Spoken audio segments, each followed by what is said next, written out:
मैं हूं एक कॉइल, मेरे अंदर आया करंट, मैंने घूमना स्टार्ट कर दिया। कॉइल में करंट आया, कॉइल ने घूमी क्यों, चलिए समझते हैं इस वीडियो में। और बीना के बारे में समझते हैं कि ये बीना क्या होता है, बीना साइन थीटा। वीडियो के एंड तक समझ में आ जाएगा, तो चलिए शुरू करते हैं।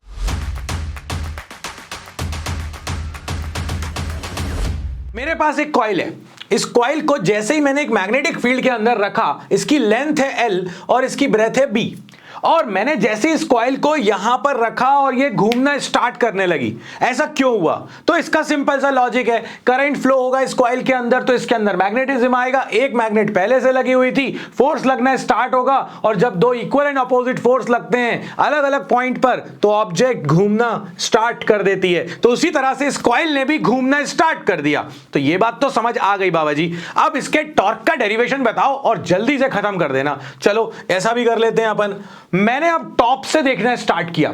टॉप से देखना स्टार्ट किया मतलब जब मैं सामने से देख रहा था तो ऐसी कॉइल दिख रही थी, मगर अगर मैं यहां पर अपने कटीले नैन रख लूं और मैं यहां से देखना स्टार्ट करूं तो क्या होगा, सिर्फ मुझे Q और R पॉइंट दिखाई देंगे। फॉर एग्जाम्पल, अगर मैं आपसे कहूं कि ये मेरे पास एक कॉइल है, अगर ये कॉइल है और ये Q और R वाला पॉइंट है, सामने से कॉइल दिख रही है कुछ ऐसी रखी हुई थी, मगर अगर मैं ऊपर से देखूंगा तो मुझे यहां पर एक लाइन दिखाई दे रही है। बस ये Q वाला पॉइंट हो गया, ये R वाला पॉइंट हो गया, कुछ ऐसी कॉइल रखी हुई है ये, क्योंकि टिल्टेड रखी हुई थी। तो बस अब मुझे क्या दिखेगा, मुझे यहां पर ये Q और R वाला पॉइंट दिखेगा जब मैं टॉप से देखूंगा तो ये अपने पास आ गया कुछ ऐसी कॉइल।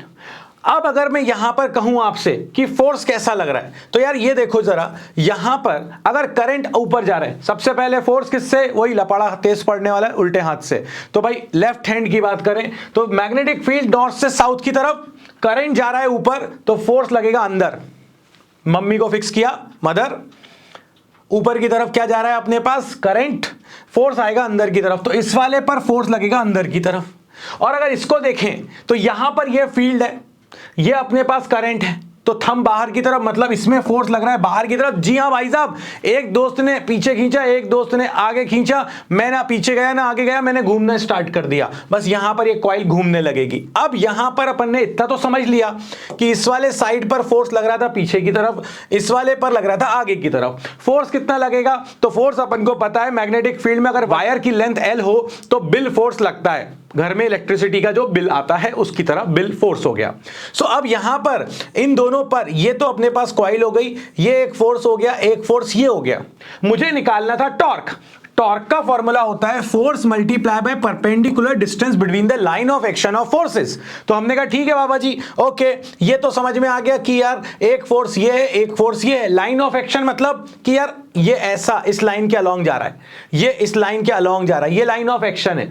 तो अगर ये लाइन ऑफ एक्शन दो है तो इनके बीच में परपेंडिकुलर डिस्टेंस क्या, यही होगी। बिल्कुल सही जवाब। तो अगर ये परपेंडिकुलर डिस्टेंस होगी तो मैंने यहां से एक परपेंडिकुलर ड्रॉप किया और इसको बोल दिया T। अब अगर अपन देखें तो ये बन गया अपने पास एक ट्राइंगल। अब जब ये दोनों के दोनों परपेंडिकुलर डिस्टेंस निकालनी है तो इस ट्राइंगल में ये एंगल ढूंढना पड़ेगा। तो एंगल ढूंढने के लिए सुनो मेरी बात, यहां पर मैग्नेटिक फील्ड तो आपकी नॉर्थ से साउथ की तरफ ऐसी कुछ है, मगर हम लोग जो एंगल लेते हैं वो एंगल कॉइल के प्लेन के साथ नहीं लेते हैं। तुम यहीं पर सबसे बड़ी गलती करते हो।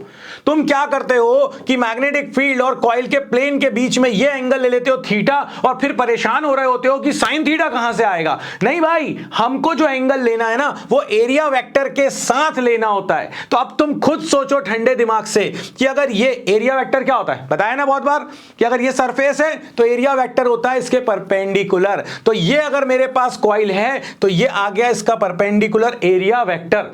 अब एरिया वेक्टर और मैग्नेटिक फील्ड के बीच का एंगल हो गया थीटा। अगर ये एंगल थीटा है, फिर से देख लो, ये एरिया वेक्टर और ये मैग्नेटिक फील्ड, इनके बीच का एंगल हो गया थीटा। ये थीटा हो गया। अब ये 90 है क्योंकि एरिया वेक्टर सरफेस से 90, तो ये कितना बचा, 90 माइनस थीटा। अगर ये 90 माइनस थीटा है और ये 90 है तो इस ट्राइंगल में ये 90 माइनस थीटा और ये 90, तो बचा कितना, ये थीटा। दैट्स इट, कहानी खत्म। बस इसी की पूरी जुगाड़ थी और इस टॉप व्यू का ही समझना था, इसके अलावा कुछ नहीं समझना दोस्तों। टॉर्क का फॉर्मूला होता है force multiply by the perpendicular distance between the line of action of forces. Force आ चुका है बिल, और जो डिस्टेंस अपन को चाहिए परपेंडिकुलर वो ये है Q से लेके T तक की ये डिस्टेंस, QT। समझ रहे हो ना मतलब। समझ रहा ना, वही। तो अगर अपन यहां पर देखें तो ये अपने पास आ जाएगा QT, ये परपेंडिकुलर डिस्टेंस निकालनी है इस ट्राइंगल में। तो अगर ये ट्राइंगल है, एंगल्स के सामने वाली साइड परपेंडिकुलर QT और हाइपोटेन्यूज हो गया QR, तो ये हो जाएगा QT upon QR is equal to sine theta.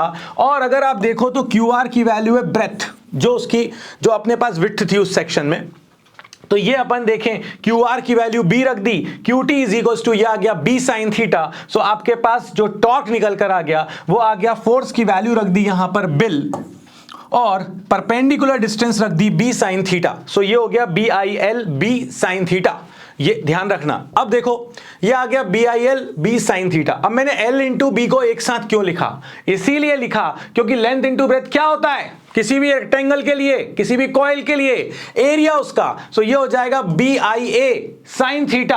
और अगर नंबर ऑफ टर्न्स n हो तो अपन क्या लिखते हैं, n का क्या कर देंगे इसमें मल्टीप्लाई, तो ये आ जाएगा NBIA साइन थीटा। हम इसको ऐसे याद नहीं रखते, हम इसको याद रखते हैं बीना साइन थीटा। बीना एक स्टेशन, एक जंक्शन का नाम है जब भोपाल से दिल्ली जाते हैं तो याद हो गया।